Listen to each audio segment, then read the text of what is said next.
दोस्तों, नेपाल में सत्ता पलट चुकी है। वैसे तो पूरे वर्ल्ड के हालात कुछ सही नहीं है। अलग अलग जगहों पर पार्लियामेंट जलाए जा रहे हैं और प्रोटेस्ट देखने को मिल रहा है। उसके साथ ट्रम्प का टैरिफ वॉर रुकने का नाम नहीं ले रहा।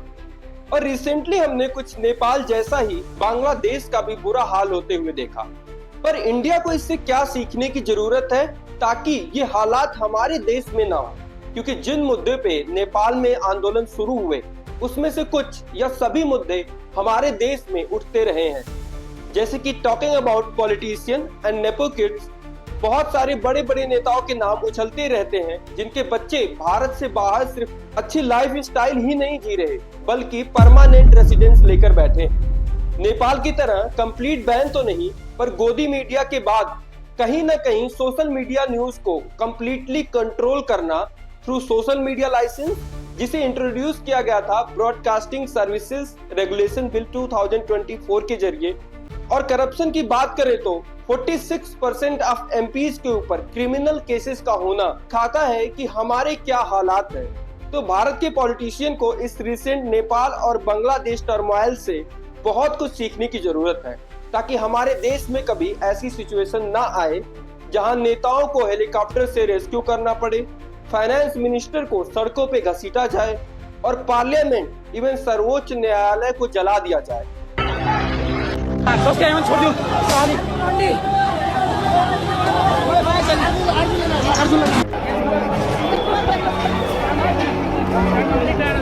क्योंकि ये देश की प्रॉपर्टी को नुकसान पहुंचाना कहीं ना कहीं हमारा ही लॉस है।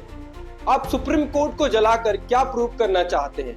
कितने सारे लोगों को जस्टिस डिले होगा या शायद कभी मिलेगा ही नहीं। तो इस वीडियो में हम ये समझते हैं कि आखिर किन कारणों से प्रोटेस्ट इतना बड़ा हो गया और इंडिया में कैसे ये हालात एक लेवल पे सिमिलर हैं और हमें बहुत कुछ सुधार करने की जरूरत है।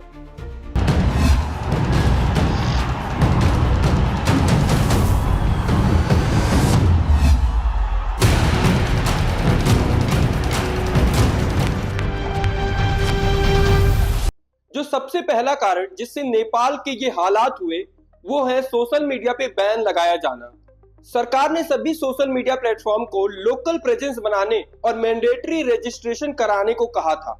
और सरकार के बार बार नोटिस देने पर टिकटॉक को छोड़कर किसी भी बड़ी सोशल मीडिया प्लेटफॉर्म ने रजिस्ट्रेशन नहीं करवाया। और इसी बीच सुप्रीम कोर्ट ने भी रजिस्ट्रेशन ना कराने वाले सोशल मीडिया को बैन करने की परमिशन दे दी। सरकार का ये कहना था कि इससे वो हेट स्पीच और अदर क्राइम को रोकने के लिए ऐसा कदम उठा रहे हैं। जो हर देश की सरकारें सेम इश्यू का हवाला देती हैं कुछ सिमिलर करने से पहले। अब इंडिया में कई बार ऐसी कोशिशें की गई हैं।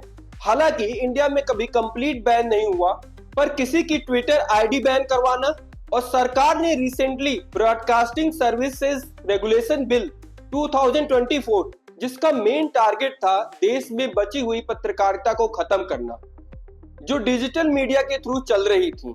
इसमें यह कहा गया कि किसी भी तरह न्यूज वीडियो बनाने वाले क्रिएटर्स या किसी भी डिजिटल प्लेटफॉर्म पर अगर आप बस टिप्पणी भी कर रहे हो तो ऐसे क्रिएटर्स को पहले सरकार से लाइसेंस लेना होगा और उसके साथ साथ उन सारे रूल्स रेगुलेशन को फॉलो करना होगा जो बड़े बड़े OTT platforms like Netflix and Amazon करते हैं। एक कंटेंट इवैल्यूएशन कमेटी भी बनानी होगी। उसके बाद उनके कंटेंट्स पे भी सरकार की कड़ी निगरानी होगी।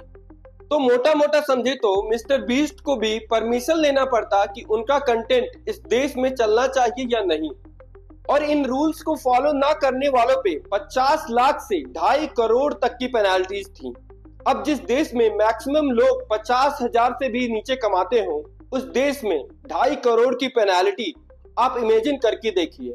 समझ नहीं आता कि ये तानाशाही है या फिर जो इन बिल्स को ड्राफ्ट करते हैं उनके दिमाग में बस सरकार का तलवा चाटना ही दिखता है। पॉलिसीज कभी पीपल ओरिएंटेड होती ही नहीं है। दूसरा सबसे बड़ा मुद्दा है नेपाल क्राइसिस का यूथ अनएम्प्लॉयमेंट। देश में जॉब की कमी होने के कारण लोगों को माइग्रेट करना पड़ रहा है। इसी बीच रशिया में कुछ Nepalese just for money war में चले गए और उन्हें कुछ ही हफ्तों की ट्रेनिंग के बाद फ्रंट लाइन पे भेज दिया गया, जिससे यूथ में बहुत ज्यादा गुस्सा था कि nepo kids lavish lifestyle जी रहे हैं और हम रोजगार के लिए वॉर तक में जा रहे हैं। जो उनके देश के लिए भी नहीं थी। ऐसी ही कुछ सिमिलर कंडीशन हमें भारत में देखने को मिली थी जब इंडियन लेबरर को 3 टाइम मोर वेजेस पे इजराइल भेजा जा रहा था एक वॉर जोन कंट्री में। तीसरा सबसे बड़ा इश्यू इस इकोनॉमिक क्राइसिस के बीच पॉलिटिशियन के किड्स लेविश लाइफस्टाइल फ्लॉन्ट करते हुए दिखे, जिसे सोशल मीडिया पे सबसे ज्यादा शेयर किया गया और हैशटैग नेपो किड्स ट्रेंड होने लगा। अब इंडिया में नेपो किड्स कोई बड़ी बात नहीं, कोई भी गवर्नमेंट हो हर जगह नेपोटिज्म देखने को मिला है। इसका सबसे बड़ा एग्जाम्पल इस समय क्रिकेट में देखने को मिलता है, जो आए दिन चर्चा का विषय बन जाता है। चौथा जो मुद्दा था जिसे यूथ परेशान थी, वो था कि पॉलिटिकल पावर कुछ गिने चुने लोगों के हाथ में थी। कुछ 3-4 लोग बारी बारी से सरकार बना रहे थे और इन सारे पॉलिटिकल लीडर पर करप्शन के केस थे। कंपैरेटिवली इंडियन पार्लियामेंट में क्रिमिनल्स की तो भरमार देखने को मिलती है।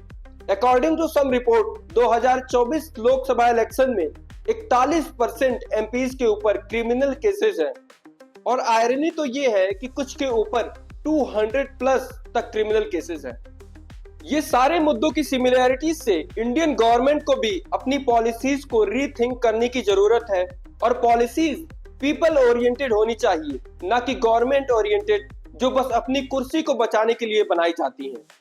और हम सिटीजन्स को भी इन सिचुएशन से ये सीखने की जरूरत है कि हमें कभी इस लेवल पे नहीं आना चाहिए जिससे हमारी कंट्री का ही लॉस हो। Fight should be against wrong policies and government, not our beloved country. वैसे तो इंडिया में कई ऐसे बिल हैं जिन पे आंदोलन हुए और सरकार को उसे वापस भी लेना पड़ा। ये दिखाता है कि against all differences we are stronger.